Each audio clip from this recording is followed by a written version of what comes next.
Hi, HRN listeners. We're celebrating our 15th anniversary, and we have a really fun campaign and an ask for you. This 15th anniversary tour is aiming to bring you closer to unique food and music experiences in some of the most exciting cities in America. All the while, we're raising funds to support our work empowering the next generation of food systems storytellers through our fellowship programs. Here's how it works. Donate to HRN and be entered into a raffle in the city of your choice to win a dinner for two at a noteworthy restaurant and tickets for two to a concert at a prominent local venue. We have incredible partners in New York, Los Angeles, Philadelphia, Nashville, Las Vegas, Charleston, Asheville, and Ardmore, Pennsylvania, who have donated a meal for two and two tickets to a concert of the winner's choice. And all donations help fund our fellowship programs, where we're helping to build essential workforce readiness skills and food system storytelling skills. Check out heritageradionetwork.org/15 to donate and enter to win today. That's heritageradionetwork.org/15. Thank you. You're listening to Heritage Radio Network. HRN is food and beverage radio supported by you. Learn more at heritageradionetwork.org. This episode is brought to you by Roberta's, home of Heritage Radio Network since 2009. Learn more about Roberta's at robertaspizza.com. So you don't shun the devil with your rock and roll load. Knows that country music's gonna save your soul. The devil finds his groove in them rhythm and blues that sound. It's gonna get you son in the end. Welcome back to The Speakeasy. I'm Damon Boelte. I'm Sother Teague. And I'm Spirited Award winner Greg Benson. Yeah, finally, I guess we can say that, right? We're not just top 4 nominees at the Spirited Awards again and again and again and again. How many times was it? 7? I think 7 times, right? It was 12 for me. So wow, that's right. Yeah. That's right. Oh my God, I didn't even think about that because you got nominated for your other show. Yeah, for the shows, actually. I worked on another project called The Right to Drink back in 2020 that was also long listed for the Spirited Awards. So yeah, that's right. It was fun to actually be there to take home some hardware this time. Nice, good for you. I was brand ambassador, nominated top 4 brand ambassador. I think it was 4 years in a row. But it was back in the day, you didn't talk about that. Nobody talked about being in the top 4 or the top 10. I'm like, I miss my own humble brag, but I've never been nominated. I never made it. I never made it over the hump. So you'll get there. See, we're testament to the fact. Yeah, you're there, and we're living proof that dreams do come true. So one day, well, you guys well deserve. You've been putting in the hard work for quite some time. So well done. And yeah, now we can't even be nominated for 5 years. So someone slid into my DMs. I don't know, Greg, about you, but and was like, "Time to change the name of the show, so we can get nominated next year." Speak is easy with Greg, Sother, and Damon. Which is kind of what, I'm not dragging him here, but it's kind of what Wondrich did. Remember, he won right? basically 2 years in a row because they switched platforms and changed the name. Well, I want to say something real quick, guys. I just want to say thank you to all of our listeners out there, the people who voted for us. I want to say a big thank you to producer Armin today. And the original crew that brought me on 13 years ago, Patrick Martin, Katie Kiefer, and my brother, Jack Inslee. I never thought that this would happen. I was just eating pizza at Roberta's, and they asked me to come on the radio and make a cocktail, and I did. And then the next day they were like, "You should have your own show." And I was like, "How much does it pay?" And they said, "Nothing." And I said, "Perfect, I'll do it." And here we are. You get paid in crystal plates. Only 5 more, 10 more, you can have a dinner party. So that's right. 9 more. Right. Yeah, go for it. Well, there's like tons and tons of people to thank for this, but also one of them happens to be on the show today. You've already heard her voice. It's kind of impossible for me to even build an introduction for you because you're such a constant in my career that has always been like a powerhouse, someone who's really inspired me. And let's just get into the show with Elaine Duff. Welcome to the show. That's the best introduction I've ever had. Thank you. it's like very vague, but we're going to get into it. And those who don't know, if there is anyone out there who doesn't know who Elaine Duff is, you're about to find out. So I remember meeting you about 15 years ago, I want to say, and it was just like you were doing so much stuff. You were on Bar Rescue. You were doing like brand ambassador work. You were doing like all. I was just like, who the fuck can do all this stuff? And then that was a mom.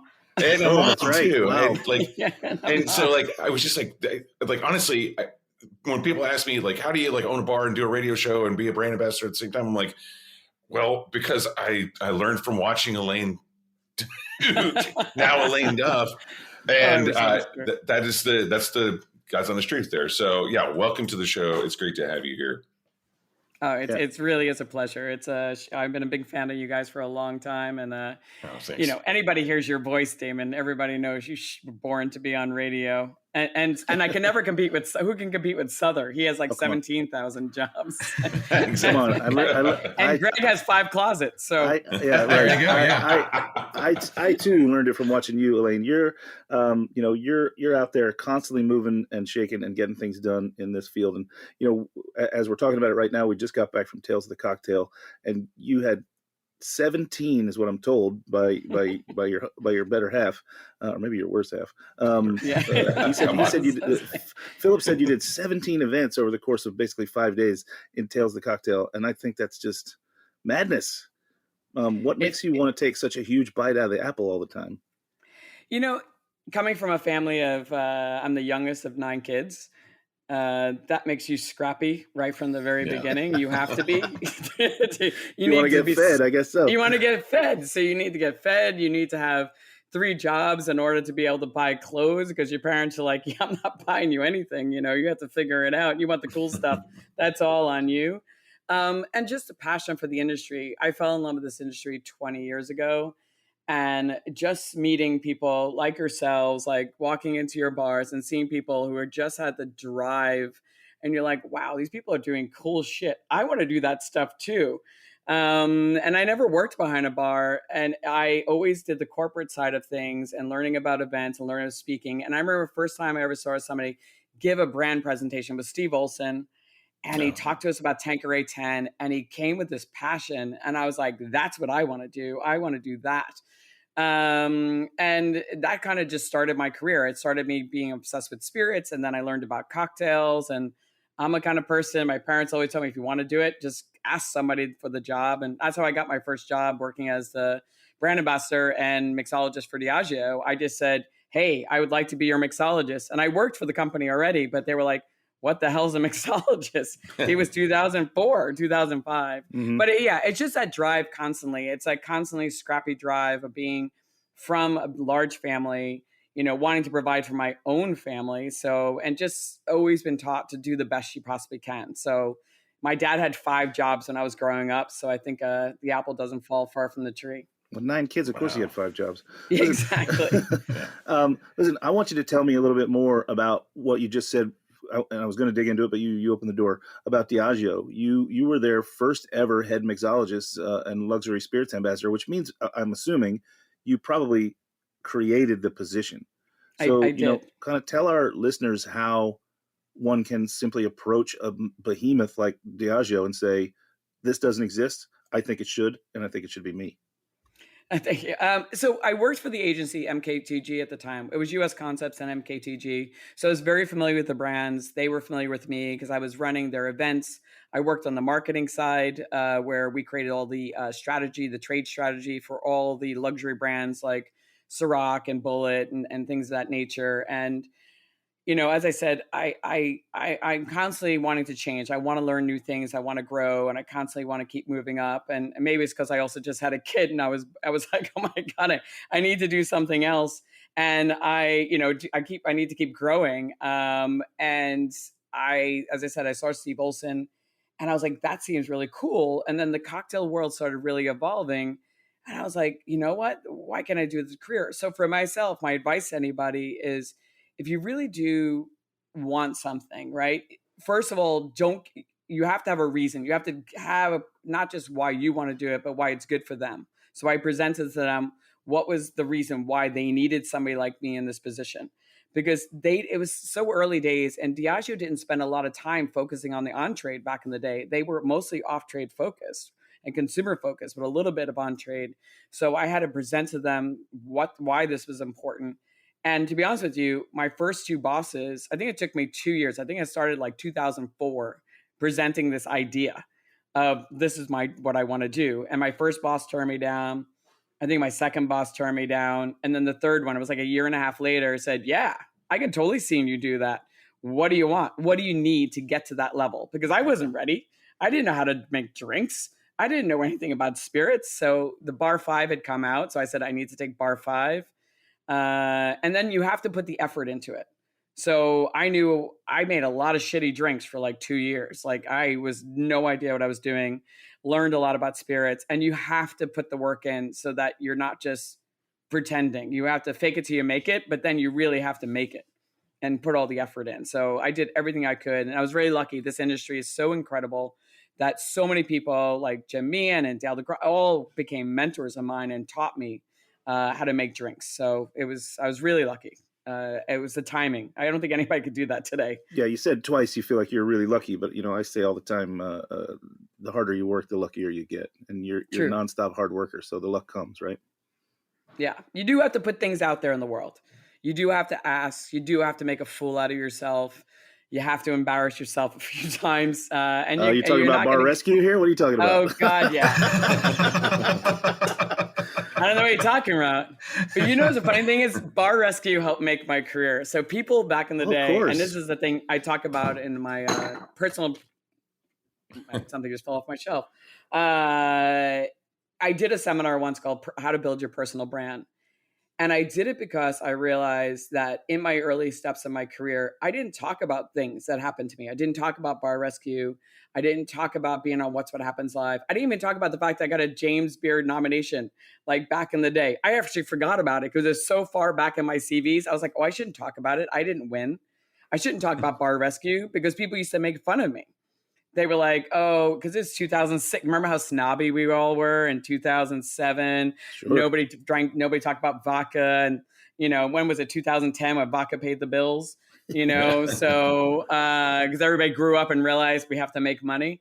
And people used to so I never talked about it. And I hurt myself by not talking about it. Mm-hmm. But how it helped me internally at the company was the distributor.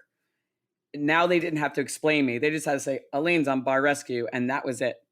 Every bartender lined up, not in our industry, in the other industry, which is 95% of the business, lined up to be taught by me. The other people that pay the bills back then, which was incredible. Oh, man. It's a humble brag, but it's not. I got to say, though, just to back you up a little bit, not just because you're my friend, you are the best part of Bar Rescue. Watching those episodes, 1,000%. Yeah, I mean, it was like I remember watching those episodes you were on and being like, "Oh, there's actually someone serious on the show." Like this person actually knows what they're doing, and they actually have they actually have a passion and like a style that is really like putting John Taffer to shame, to be honest, and made him look. You actually made him look worse than he already looked because you did it so well. It's pretty easy to do. I would say that the legitimization went both ways, right? If Bar Rescue sort of legitimized you somehow legitimized us, right? Then the general public, the 95%, as you just put it, could see this television show and see that, there are people who are very serious about what's going on and concerned about what's sliding across the bar. So I think that it worked. It worked in both ways, Elaine. You did us a great service, like you and Kate Kerwin specifically being on that show. What made me watch. I didn't watch for anything else, that's for sure. I watched for the episode about Pirates Tavern in Maryland, but that's my favorite. That's my favorite episode ever. And I was so bummed because I had to leave a day early, so I didn't see how it wrapped up. And that's my favorite. Those poor people. Oh my God. They really lived like pirates. They were pirates in their daily lives. And then you put them in khakis. That guy really had one eye. Yeah. That eye patch was not fake. That was not fake. He really had one eye. Like, it was like they were the saddest humans I've ever met in my life. And I was like, oh, my heart went out to them. Like that we were doing this to them. So good for them. They ripped everything down the day after we left. Yeah. Live your truth, man. Yeah, live your truth. Go be a pirate. Yeah. Yeah, that was fantastic. One of my favorites, absolute favorites. Those poor people had to wear khakis for a day. So, Elaine, you've moved through the sort of sphere of brand ambassador for a while, and you've somewhat recently created the Beverage Brand Ambassador Academy, which is basically an online school that you've built to help people become brand ambassadors. And I think this is a brilliant idea because it's not a position that there's a lot of learning for. I think what often happens is you're seen as good at your job as a bartender, and then some brand comes along and says, well, if you're good at that, you'll be good at this, and then they just throw you into it. So talk a little bit about Beverage Brand Ambassador Academy and what made you decide to create it and how it's going.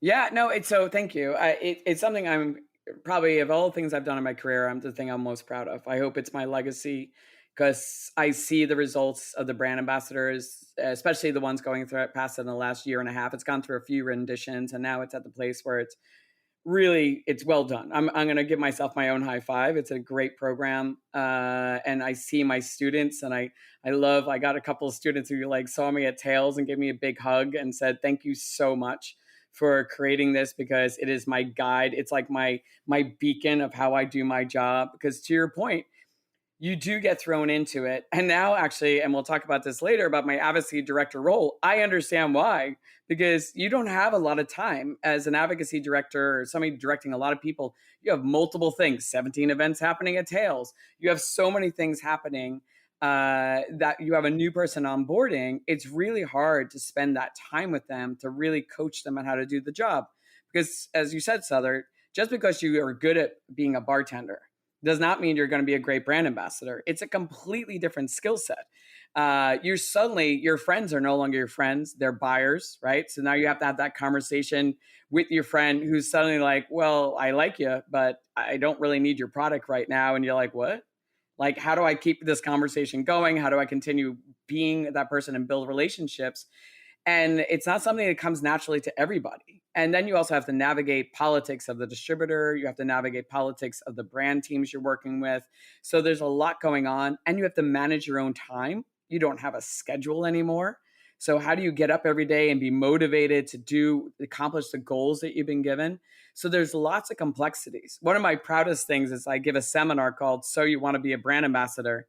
And if at least 5 people at the end of it come up to me and say, I realize after this presentation, I don't want to be a brand ambassador anymore. They're like, I realized I didn't know what the job entailed. I feel like I've been successful. So I created this program to literally just, it's a self-regulated program. You get on, I'm always there. I coach them through it, but they are working at their own pace. It teaches them about on-premise, off-premise, how to navigate your time, how to work with distributors, how to do presentations, how to build your personal brand. It really is the full gamut of what it takes to be a brand ambassador. There are tests, there's homeworks, and they get one-on-one coaching with me. Every week, I send back feedback on their homeworks, so they're never alone. Anybody can jump on a call with me anytime, and a lot of people do, which I love. And it's just, I'm hoping it's going well. It's slow, but it's growing. Like brands are they're calling me up and saying, I need an onboarding tool for my team because I don't have time to train them. Because they're realizing I'm about to hire somebody for $85,000 to $100,000 plus T&E, plus healthcare, all the things. And I don't have time to train them because I'm a small, scrappy brand and I'm running around doing all my things. I need this person to succeed or else it's going to be a lot of time and a lot of money effort. So this has become that tool. That they're like, hey, go through this and work with Elaine, and she's going to help get you to that next level. And I'm seeing the success from so many of my brand ambassadors and just the hugs and the high fives. It's really, really rewarding for me. And even brand owners. I have a few brand owners who are new to the business. They're taking the course. So they're like, I have no idea how to sell into the on-trade or the off-premise. So they take my course and they're like, I refer to it daily because I'm learning new skills. So it's pretty cool. Actually just pointed on something that I feel like most people who want to get into the brand ambassador role, they totally disregard the fact that it is sales. They just completely forget that, like, they just think they're going to be partying and buying drinks for people at bars, but it's sales. At the end of the day, we're all in sales, and everyone should realize that, because that's going to be the hardest realization for any brand ambassador. You know, when you realize that you have KPIs, you have this many accounts to hit, you've got the GSMs, general sales meetings for this or in the business, like, but there's also like there's really high touch, simple ways of really like locking in a relationship that you don't have to go in and do a huge swipe, you know? And like, for instance, like when I worked with Brooklyn Gin as their global brand ambassador, just going to the village and taking like 4 coffees to the Up and Up at like 10 p.m., you know, or like pizza at night, like it cost very little, but it's more about the gesture. And that's it's those things like Danny Neff, like my bar tools got stolen from an event one night, and I recovered all of them except for my knife. And I had a really nice knife. And just for the bartenders out there, if you don't have a nice knife, if you don't consider it being a part of your toolkit, like it's probably one of the most important tools, because like that's going to cut you if you have a shitty knife. But anyway, so he actually he asked me about my bar tools because I posted about it on Instagram, and you know, someone had found them like in the tool roll, like a Meehan tool roll, you know, down the road, and they probably thought it was a purse and grabbed it, and then they opened it up and they're like, "What is all this stupid shit?" and like tossed it.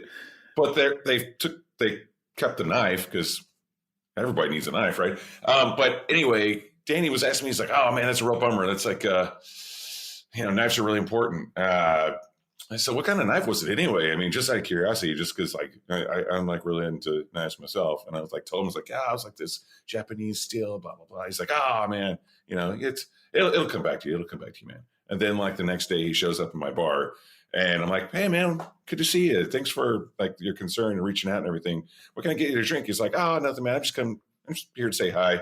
I was busy. It was happy hour."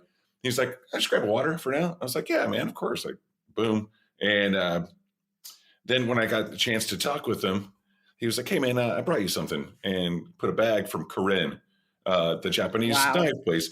He bought me a freaking knife. And like, that went so much further than him throwing an activation party, you know, at the bar. Like that guy, I mean, I loved him already, but you know, and I feel like you're the kind of person who in this business, we learn from each other, right? And that's the only way we can, because we haven't had a program like this. So for you to be doing this, it's like, it's brilliant. And I know that whoever is going through your course, whoever is curious about it and listening to the show, this is the person to learn from. So if you're thinking about it, definitely go into it. And you'll learn all the cool stuff from the lane, because I certainly have, just watching you over the years. I appreciate that. And just to those of you listening, it's not just me talking. I use, as you guys know, I have a podcast called Celebrate the Brand Ambassador. And well, it's a live show that I do. They turned into a podcast, and there are quotes from there. There are clips from my shows of brand ambassadors, because I've interviewed I think it's over 175 brand ambassadors at this time. So it's not just my perspective. It is all their perspectives. And they say a lot of the same thing you just said, Dean. It's like, it's about building those relationships. It's not just about the money spent. That's what makes brand ambassadors different than salespeople. Right. Because exactly. Salespeople have hundreds of accounts. Brand ambassadors have a smaller target, and their job is to speak bartending, to get to know you, understand your needs, and really just kind of like build it and say, "Hey, what can I do for you?" Right. And it's not always about spending. Sometimes I remember just taking people like, "Can you just help our team? We need a team bonding moment. Can we do something?" And I was like, "Let's go to the High Line. You ever been there?" So we went for lunch. We walked the High Line. I got them a tour. It was amazing. They were like, "This was great. This is exactly what we needed." So it's little things like that is what makes great brand ambassadors great. You can teach. I can't teach personality. Right. Right. That comes with the job. But I can teach you everything else. Like the little things of how to use that personality to build those relationships. So it's really important. So yeah, I hope more people and people every month. I'm so excited. Every month people sign on and I get new accounts building in. So yeah, it's my favorite part of my career is this program right here. Awesome. I mean, it's got to be fulfilling. You know, I was a teacher for 2 years up at the New England Culinary Institute, and I think that you know, teaching, of course, is a lot of things. It's teaching is learning, frankly. But I also feel like it was the most fulfilling job I've ever had, for sure. It's about that time we should take a break and hear from our sponsors. You know, got to sell some stuff here too as well. So we're going to take a break and hear from our sponsors. Yeah, and we'll be right back to talk more with Elaine Duff about her new role at Sampson and Surrey. We're excited to hear about that, so stay tuned. We'll be right back. This episode is brought to you by Roberta's, home of Heritage Radio Network. Roberta's was founded in Bushwick in 2008 and has become one of the most iconic restaurants in the country. HRN made its home inside of Roberta's in 2009, and together they have become part of the DIY fabric of the neighborhood. Roberta's is open for lunch and dinners 7 days a week and serves much more than just the famous wood-fired pizzas. Their team dreams up new salads, pastas, and sandwiches on the regular. Roberta's Tiki Bar is alive and well in the back garden, serving up frozen drinks in the summer and hot toddies in the winter. Stop by the bakery and takeout spot next door for fresh breads, sticky buns, and pizzas to go. But Roberta's also extends beyond Bushwick, with multiple locations in New York City, Long Island, and Los Angeles. You can also find their frozen pies in grocery stores around the country. The spirit of Roberta's, like Heritage Radio Network, is everywhere. Here's to many more years of pizza-powered radio. Learn more about Roberta's at robertaspizza.com. And we are back. You're listening to the Speakeasy here on Heritage Radio Network, and today we're talking with just bar all-star and my former regular, Elaine Duff. Great to have you here. We were talking a little bit about your brand ambassador education program that you were starting up, which sounds awesome. I really love how this industry, which can be kind of resistive to formalized education, it was really nice to hear how they're really taking to this program that you've developed and how much thought and care you've put into this, as opposed to just kind of, putting another, virtual bartending school out there or a virtual bar, whatever school out there. But you are, it's not just theory, it's also practice. You are the director of advocacy for Sampson and Surrey. So talk to us a little bit about that. No, absolutely. And Greg, we miss having you around the corner. I know. I miss having you all around the corner too. That was really, really nice. We really do miss you. It was so funny. I didn't realize you were that Phil and Elaine for like the first half dozen times I met you. It took me a couple of weeks to put it together, and I was just I think it was when I was having a conversation with Phil about Geneva, and then it suddenly clicked as I was standing there in front of you, and I had to work really hard to make sure my face didn't do a thing. So I wasn't just like, oh, it's you. I was just kind of like trying to just play it super cool. I don't know how well I pulled it off though. You did well. And we do try to keep we don't talk to people about anything when we're in our local bars, because we're like, we just want to go there and have a drink. That was Philip's rule. And I was like, it's a good rule. To have those conversations. You don't want to spoil your local. Yeah. Exactly. Don't spoil your local. But you two we're excellent guests. I appreciate that. We try. So thanks. The new role is really interesting. So it was funny. I got this, being asked to be the director of advocacy for Sampson and Surrey was like, whoa. Because I've had a few people over the last 5 years, I've been working for myself, come to me and offered me different positions, different brands. And I was all about my brand ambassador academy. And I was like, if I'm going to do anything, I really want to do something that's wrapped around being, working with brand ambassadors, educating brand ambassadors. And Kyle McHugh, who's a legend and a dear friend, came to me. He said, hey, I'm resigning from my job, and I think you'd be a great fit. Would you be interested? And it was we talked, and it took 4 or 5 months before anything came about before the brand. But I'm really excited because, the first question they asked me is why here? Why this job? And, I get to work with an incredible team. Sampson & Surrey is a cool, small company, right? It has 2 founders who collaborated to put together an incredible portfolio. We have Tequila Ocho, we have Mezcal Vago, we have Blue Cochin, we have Widow Jane from Brooklyn, Fuse Spirits, and Brent. All these brands have a face and a place. And I was like, first of all, I'm in love with the portfolio. I love the people who work for the portfolio. And I get to take my brand ambassador academy, and now I actually have my own team going through it. So as a director of advocacy, you manage a team of brand ambassadors. We're slowly bringing on, we have about 5 now. We have 4 more positions that we're filling across the country. So if anybody is looking for, I don't know when this is coming out, a New York brand ambassador role, I'm looking for a brand ambassador here in New York City. Oh, yeah.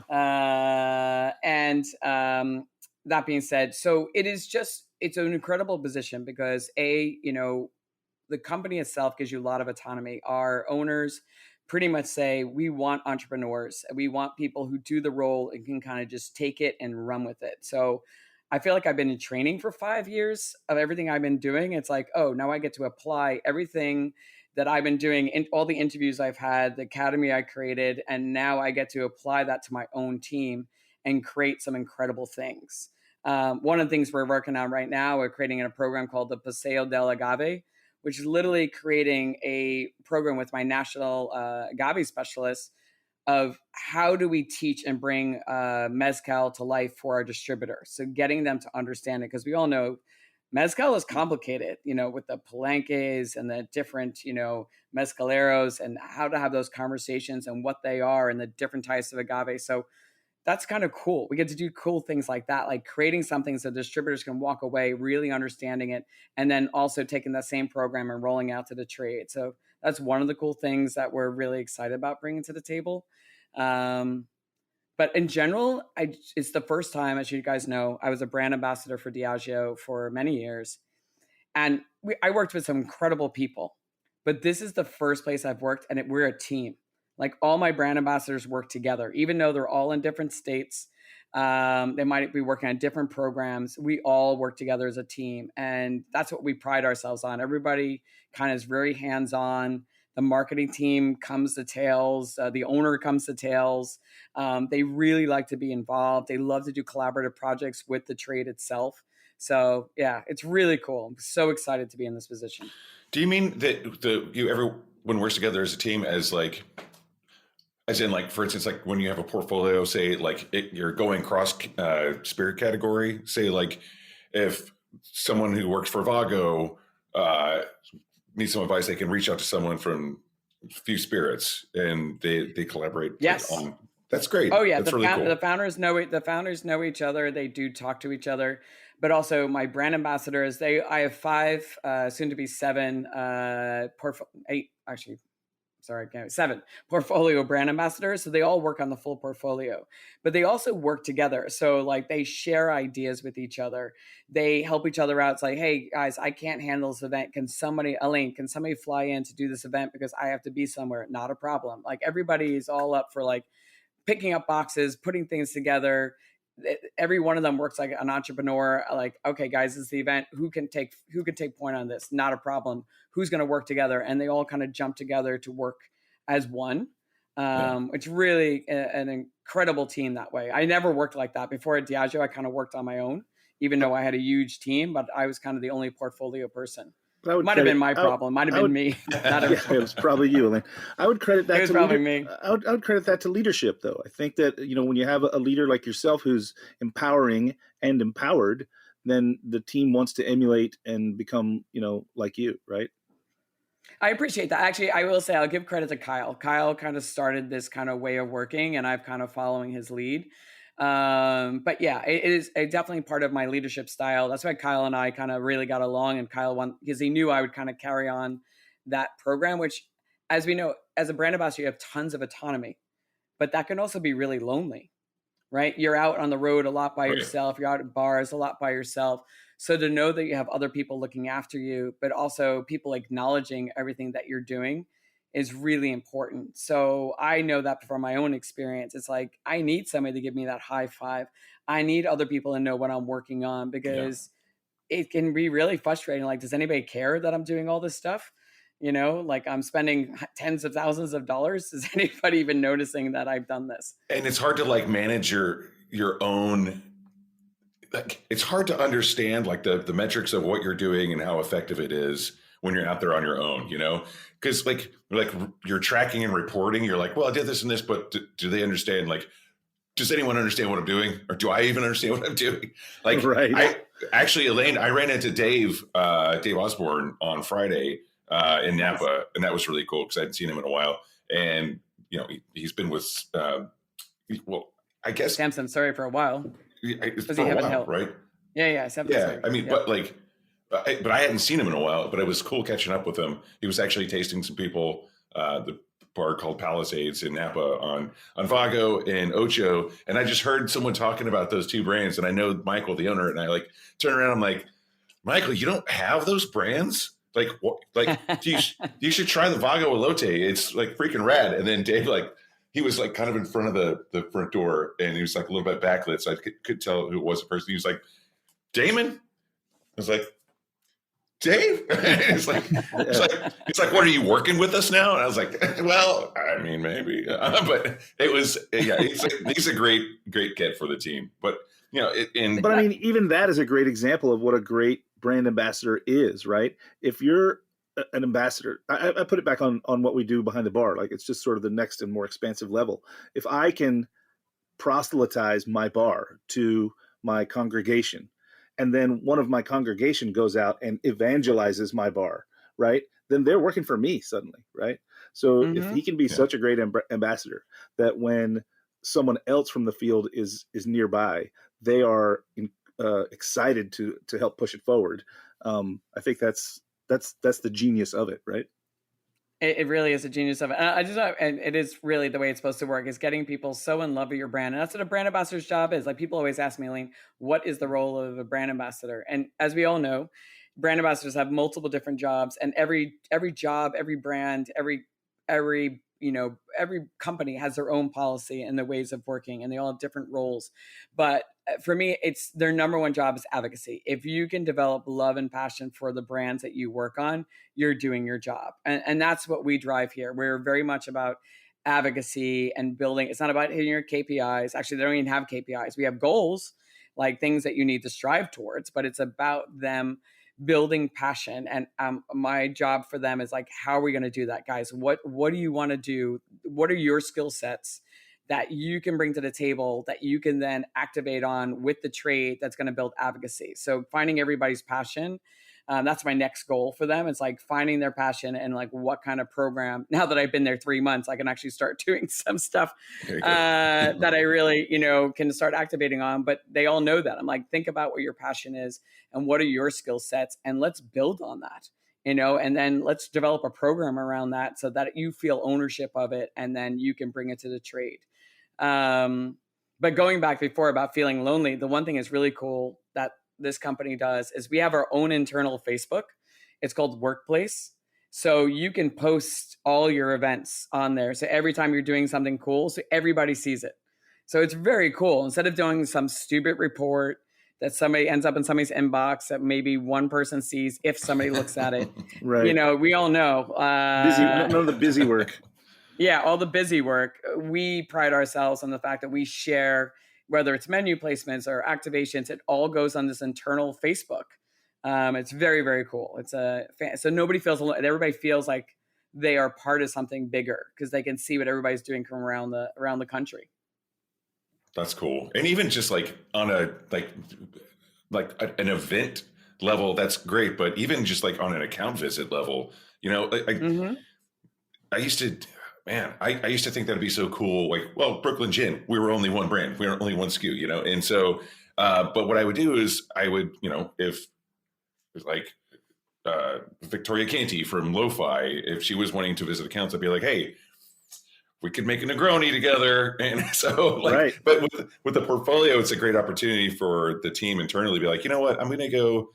Is anyone going to be in San Jose on Thursday? It's like, let's just go hit some accounts together, So I think that's cool too. And it builds a lot of camaraderie within the team across the portfolios. It really does. Cool. And it allows you, the one thing I always tell every brand ambassador before I even managed a team was, you need, in any company, no matter what your job is, you need to let people know what you're doing. You need to reach out to people. I forget which brand about Lacey. I think it was Lacey Hawkins, who said she used to send out an internal email, like almost like a newsletter to all the senior executives, everybody, just saying, this is all the cool shit that the company has achieved this month. No, obviously it was all the shit she did, because people feel uncomfortable about talking about yourself. Like, it's not like, hey, I did this really cool thing. I always say, just say, hey, the brand had a really good day today. This is what we like. This was what it was achieved. But it's not a humble brag. The senior executives really love it because they like knowing like what they paid for and that you're out there doing stuff. They're not out in the bars and restaurants, so they don't see most of the stuff happening. Right. But it's for your own brand building, because you need to build your brand within the company. If you want to move roles, you need to let people know you exist and any of the cool stuff you're doing. It's your number one priority, is to let people know, hey, this is what I'm capable of. This is the cool shit I'm doing, and then put it out there. Yeah. Because without that, nobody will know. And then you get frustrated. Why doesn't anybody like paying attention to me? Why didn't I get that job? Why would you get the job? Nobody knows you. Right. Basically. Yeah. You have to be your own brand ambassador, being a brand ambassador. Yeah, exactly. Why do you think that's so hard for people? Like I was actually having dinner with a few other people I met, some of my really close friends. Some of them have been on the show that I met in the green room for a Food Network show that wound up getting canceled after like 2 episodes. So none of us made it on air, but they're all kind of in like, the food and beverage influencer space. And we were talking about how difficult it is to hype yourself up like that, how it actually like it's a constant reframing of your state of mind as you're going about your job and your personal life and your kind of, visible persona on Instagram or whatever. So why do you think that that's tough for people to broadcast their accomplishments? And what are some of your fixes for it that you would advocate for people? Yeah, I mean, 2 things. One, it takes time. Right? You have to spend the time to actually write the thing or put it out there. And a lot of us, some people just really did just keep working. Like, I know it's fine. It's sometimes hard for me to put a post out there on social media because I'm just constantly, on the go. And it's like, oh, that's going to take me 30 minutes. But 2, I think most people are humble. It's like, well, I don't want to talk about, that thing because it wasn't all me. There were other people involved. That's great. I'm like, so my fix to that is like, share it with everybody, like celebrate the other people. So everybody knows it's coming from you, but put it out there in the world, celebrate it. Like, as I said, the team had a big win. The brand had a big win. This was the cool activation I did, that not I did, but we did as a team, because it is true. You usually don't doing a lot of things by yourself. Or you could just say, I think it's just most people are humble, and it's just, they feel like people, and they're afraid because if you put yourself out there, there's also likely people are going to criticize you. Right. People are going to, I was always my fear. I am not that person. I'm always afraid of people going to criticize me or say something about like, who does she think she is doing that? Like, and putting herself out. That's the way I used to be. As I got older, now I'm like, I don't give a flying fuck. Sorry. Yeah. Cursing, but I'm like, I'm too old to care. Well, yeah, I'm too old to care. Is a lot of brand ambassadors come like Sother was saying, and you were saying before in the first half of the show, a lot of brand ambassadors come up through hospitality, and it's really terrible to be like a bartender or a server, that's like talking about yourself all the time. You're there for other people. So I think you kind of have to fully reset if you're coming from the hospitality side to an advocacy side. You just have to switch gears. I mean, like, not everyone likes talking about themselves. Not everyone is Sother Teague. So, I mean, sorry, buddy. How do you use it? I don't say I like talking about myself. I just say I really enjoy the sound of my own voice. That's what I say. Hey, I'm married to Philip Duff, and I will put it out there because I know he'll come in here. He's probably listening to me talking, and he'll criticize me and say, yeah, I can pretend I'm a badass, and I do. I put myself out there. But at the same time, you hear me talk big, but I'm always afraid. I'm always fearful that people are going to say something critical or harsh about it. I try not to care as much now that I'm older, but oh yeah, it's my biggest fear. So I talk big a lot, but inside I'm always a little worried. So what do you do about it? How do you get past that then? I think as I said, like I try. I've learned don't criticize other people, because if you criticize other people, people will criticize you. I try never to do that anyway. Try not to be judgmental. And then if you're not judgmental about other people, you tend not to worry if other people are judging you. Mm-hmm. That's the one thing I've learned in life. If you're not judging other people, then you don't even think about it that people might be judging you. So I try to live by that. It's not easy, but I try. Yeah. Like, I will not judge. And everyone's wired differently, and it's we all handle things in different ways, but I think that's some really sound advice. Just kind of don't think about it. Basically, Yeah, you have to know where. I think that's Woody Harrelson's advice to Matthew McConaughey. It was a great little skit they did, and he was like, "I have all these problems and whatever," and he's like, "You have any wise advice?" He's like, "Yeah, just forget about it." Yeah, exactly. Just let it go. I think it's the run your own race, right? You're your only competitor that matters, and if you run your own race, then you'll always be the winner. Listen, as we're getting to the close of the show here, I want to talk about some of the sort of the new products that you guys are working on, and you gave us a few to touch on. The one that grabbed my eye the most is the Few Whiskey, All Secrets Known, a collaboration with Alice in Chains. Talk about that.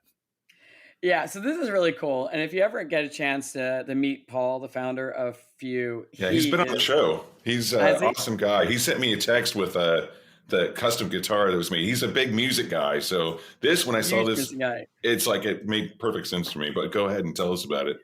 Yeah, no, as you know, he's super cool. He's so smart, very innovative. He's a huge music guy, right? So very, very passionate about music. So he told me today, because I didn't know a ton about it. So he said it all came, to the fact that he was first working with the guys from Flaming Lips. That was his first collaboration.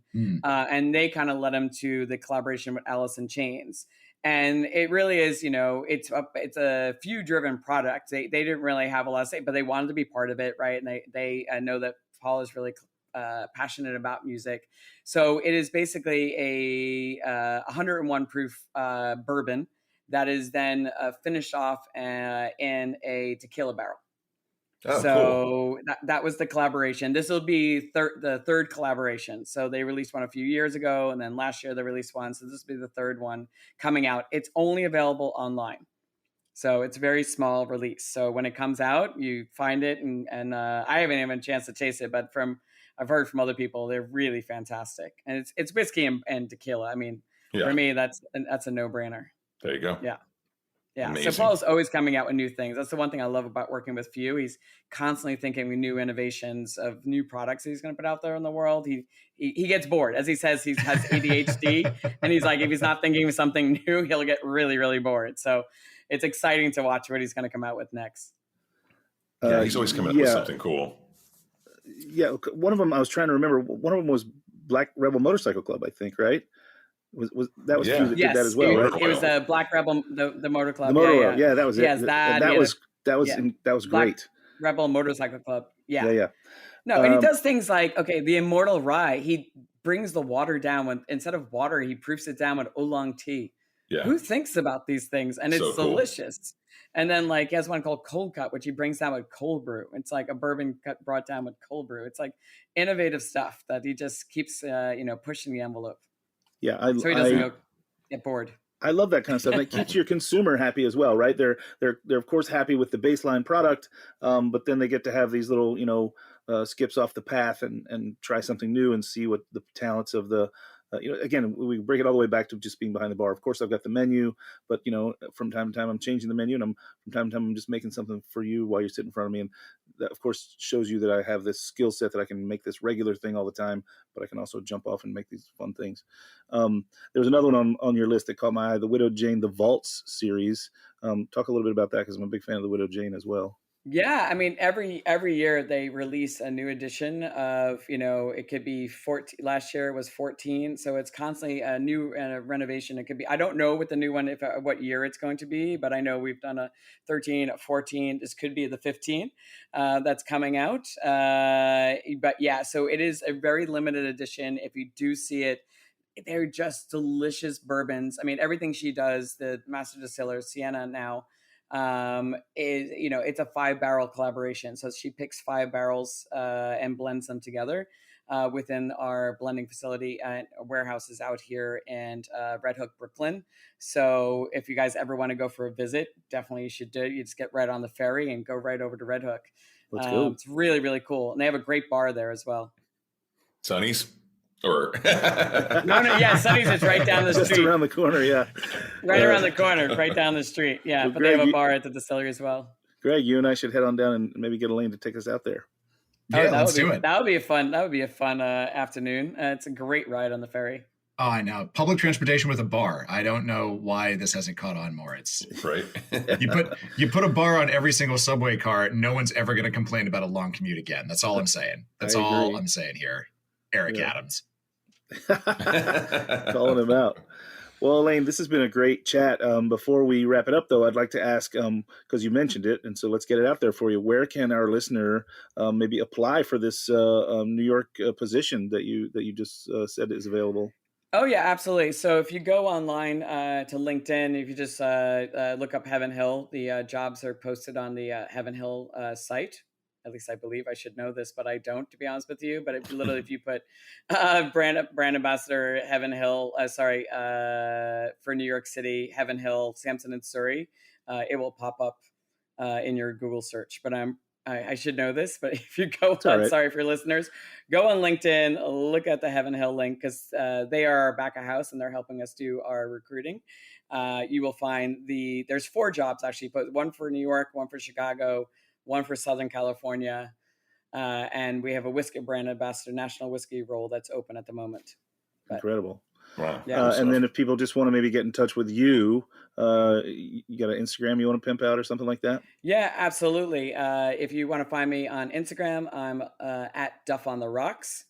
And if you want to look at the Brand Ambassador Academy, it's called the Beverage BA Academy. beveragebA.com. Very cool. Which I think is an incredible resource, and I wish you continued success with that one. And thank you. Selfishly, I wish you success in that, because I would love it if brand ambassadors had more of a sort of baseline skill set that was delivered to them, so that I love them all when they come in to see me, but it's a bumpy ride sometimes. I would love it to be a little bit smoother. Yeah, absolutely. if you can get them educated, then it'll be better for them and better for us too, right?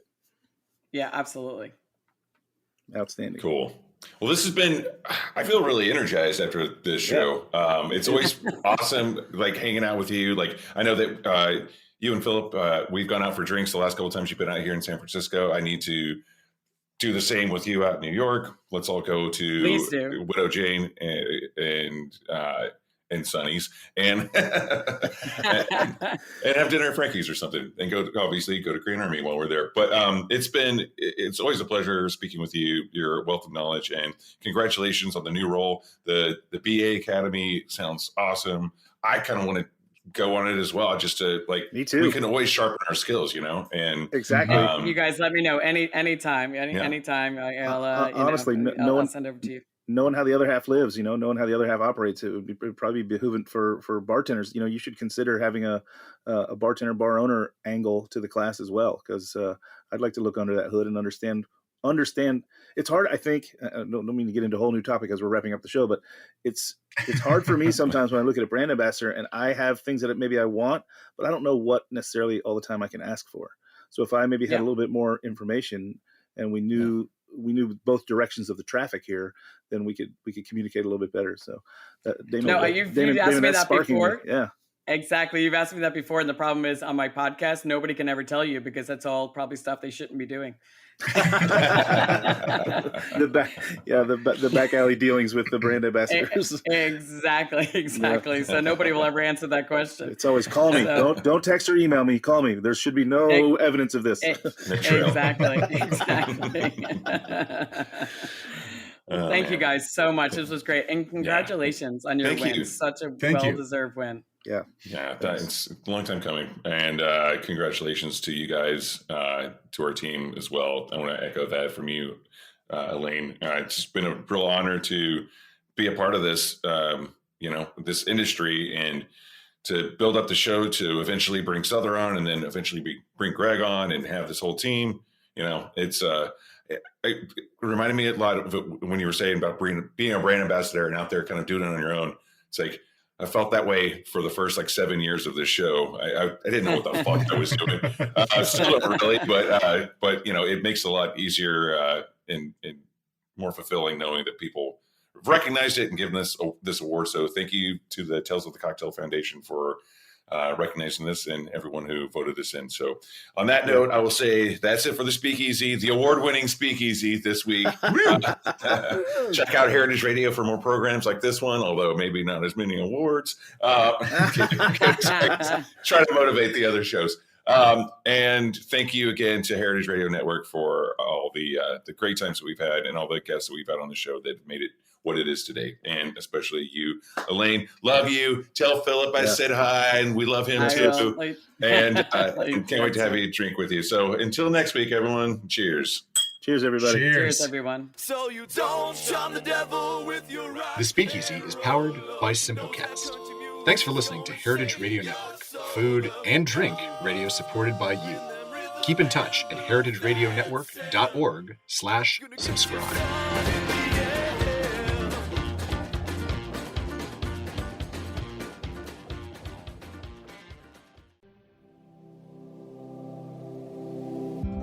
Hey there, I'm Lee Ullman here with some big news from the National Young Farmers Coalition.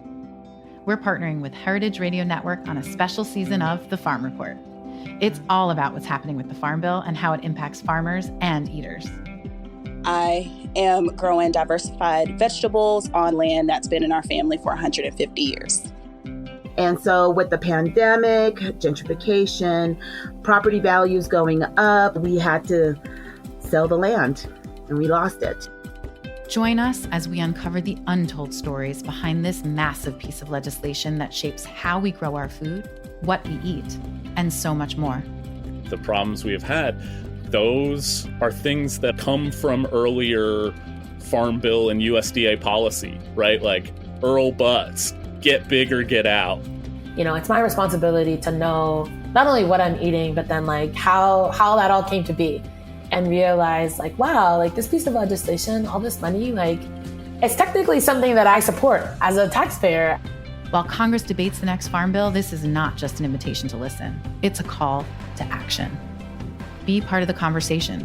Subscribe to the Farm Report on Heritage Radio Network, wherever you listen to podcasts.